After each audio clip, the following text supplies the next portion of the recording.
Me and L got into it. You know, I told L, I knock you out.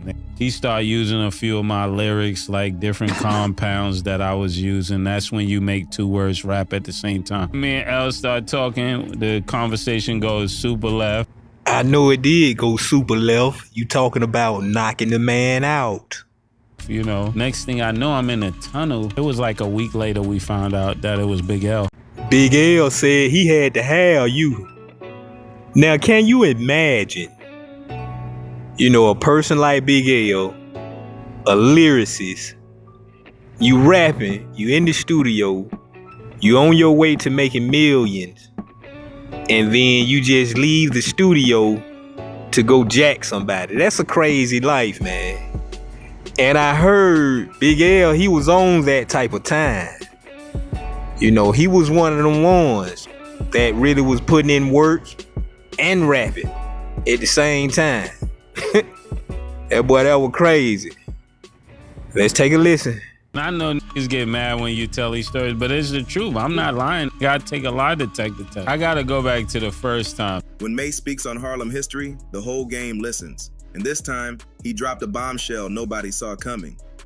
During a recent talk, Mace finally opened up about his early days in Harlem, revealing that someone close, someone everybody loved, allegedly set him up back in the day. And when he hinted who it was, the streets froze. He said it was someone from the same crew, someone he once trusted like family. Then he dropped the clue that had fans gasping. That man was BigL.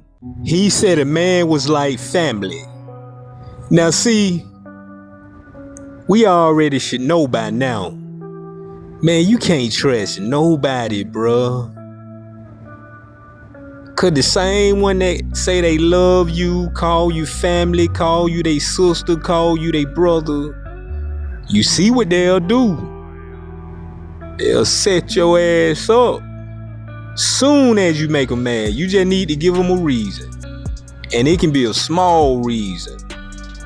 You know what I'm saying? Damn, man. Said a man was like family. But I guess when you talking about knocking somebody out, I don't know if he took that to heart or what. But I wonder what happened though. Let's finish, man. Let's see what happened. Let's see what happened, cause I'm trying to figure out, like, how did you know it was him? You know what I'm saying? Did he come unmasked? Who told you? If he was masked, had a mask on. You know what I'm saying? Let's continue. Man, I remember Mace looked at me. Yo, he never trusted me again in his life. L was talking to him, but he was looking at me like he couldn't believe that shit. He was like, word. Let me tell you about BigL. Let me tell you what, rest in peace, BigL. This is what BigL did to me. I'm hanging in the studio with Mace. Now you gotta remember, this ain't some random name. BigL was Harlem royalty, a lyrical genius who put 139th Street on the map. He and Mace came up together under the Children of the Corn crew, alongside Cameron and Bloodshed. Back then, they were supposed to be the next big Harlem wave. Raw talent, street flavor, real hunger. But once money and fame started creeping in, loyalty started cracking. Mace said that right. Hell no, Mace, man. I just thought about something. Don't let me find out BigL is part of the reason why you left the streets, the rap game, to become a preacher. Which is cool and everything, but now it like you made P. Diddy seem like he was right in what he pretty much called you when he did that interview on the Breakfast Club. You know what I'm saying? When Charlemagne and Envy asked him about you, some pertaining to some money that was owed to you. He said something about $2 million. But then he called you this old fake pastor who was conning the black folks, your people, out of money. So take that into consideration, because you ain't preaching no more. I wonder what happened with that. You know what I'm saying? Like, I really wonder why you left, or did you leave, or what have you. Let's finish up. Right when he started getting attention from Diddy and Bad Boy Records, the energy in the crew changed. People started whispering, watching, and plotting. Before we got on, it was like LL. Yeah. You know, he was the guy. He took us everywhere, and all of that. Not everywhere, but to Bobito and different places to rap. And then when I got on, it was like the whole wave changed. It was like, this is what it looks like when a nigga really get on. In his own words, Mace said, "When that deal came, I saw eyes change. The same ones that celebrated me started testing me." He didn't say names at first, but everybody in the comments knew who he meant. And when he finally confirmed it was tied to BigL, the internet went crazy. Because for years, fans looked at BigL as a martyr, a rapper who never got his due after his tragic death. But what Mace was saying flipped that whole story upside down. Mace explained that right before he officially signed to Bad Boy, he got word that someone tried to line him up during a show. He said a close friend warned him not to show up, and that move might have saved his life. He never spoke on it publicly until now, but he claimed the setup came from inside his own circle. He described it like betrayal from family, saying, "You expect hate from strangers, not from your own." That hit deep. Then the real twist came when Fat Joe stepped in. During an interview, Joe said, "Yeah, I heard that back in the day. Harlem knew. That wasn't no rumor. That was conversation." That line right there was the confirmation the internet didn't expect. Because if someone like Fat Joe, who's been around since the 90s and knows every street tie in New York, says he heard that story too, then maybe Mace ain't lying. Maybe this really was one of those dark Harlem secrets that never made it to the surface until now. So me and L would get into it, and one time, because you want me to tell a story, so I gotta tell a story. Yeah. He started using a few of my lyrics, like different compounds that I was using. That's when you make two words rap at the same time. So I checked the nigga. Not just words, syllables. Yeah, syllables. He started using my syllables. I'm like, yo, L. So then Gruff laughing and all that. Gruff like, y'all need the box, you know? Gruff is, Gruff gassing like a motherfucker. Gruff, that boy Gruff not a gasser. Gruff like, murder, then that nigga go right there. Yeah. L looking like, what? To understand how deep this story runs, you gotta know the history between these two Harlem icons.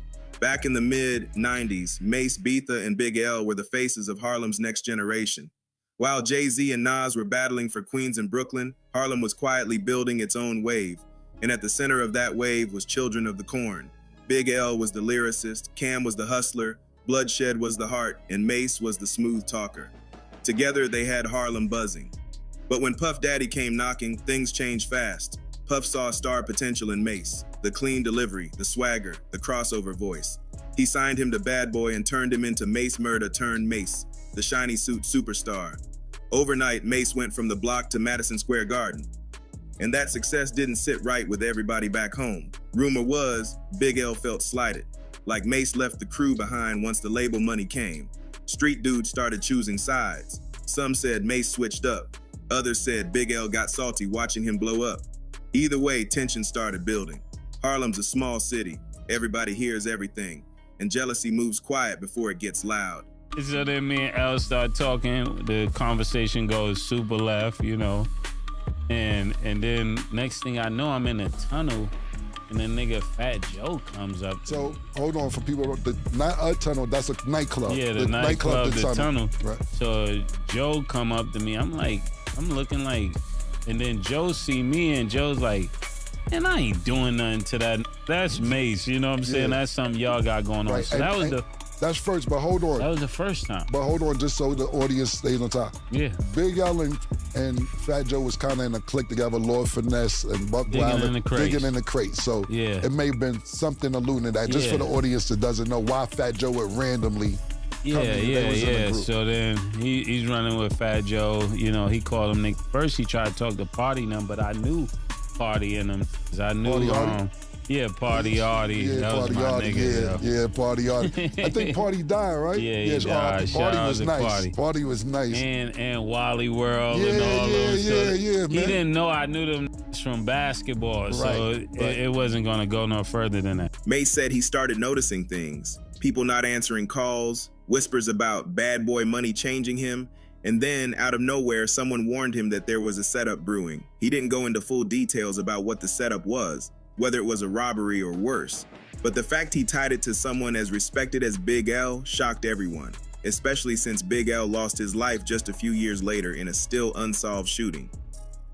When Mace revealed all this, the internet split down the middle. Half the fans said he was clout chasing using a dead man's name for attention. The other half said it made perfect sense, because Harlem's rap scene in the 90s wasn't all unity. It was politics, competition, and quiet envy. Fat Joe's confirmation only made things spicier. He said, "I ain't gonna say names, but that story been around. Real Harlem dudes know what time it was." That was Joe's way of saying, there's truth here, but the streets never talked about it out of respect. It makes you wonder, how much of hip-hop's early history got buried under silence? How many stories like this one are still hidden? Because if Mace really got lined up by someone from his own crew, it shows how cold the music game really is. Success don't just create enemies, sometimes it turns your friends into them. A couple months later, we get into it again about something, and I think it was over a chick or something, and then me and this nigga Sham is walking to like 41st Street. So just to put this story into perspective, we all chilled in this park on 139th Street. Yeah, we all chilling on 39th Street every day. So 39th to 40th, 40th to 39th. Right. So we walking up 40th. So Mace is basically, I just want everybody to keep up with your story. Yeah. He's basically saying he's leaving that area, going somewhere else. I'm leaving 40th Street. We got ices, we just paid for the truck. All the kids getting free ice cream on 139th. They all got on Mace Day t-shirts, So everybody's running up to the block like, yo, Mace is out there. So I parked my car on 40th and we just walking through the hood.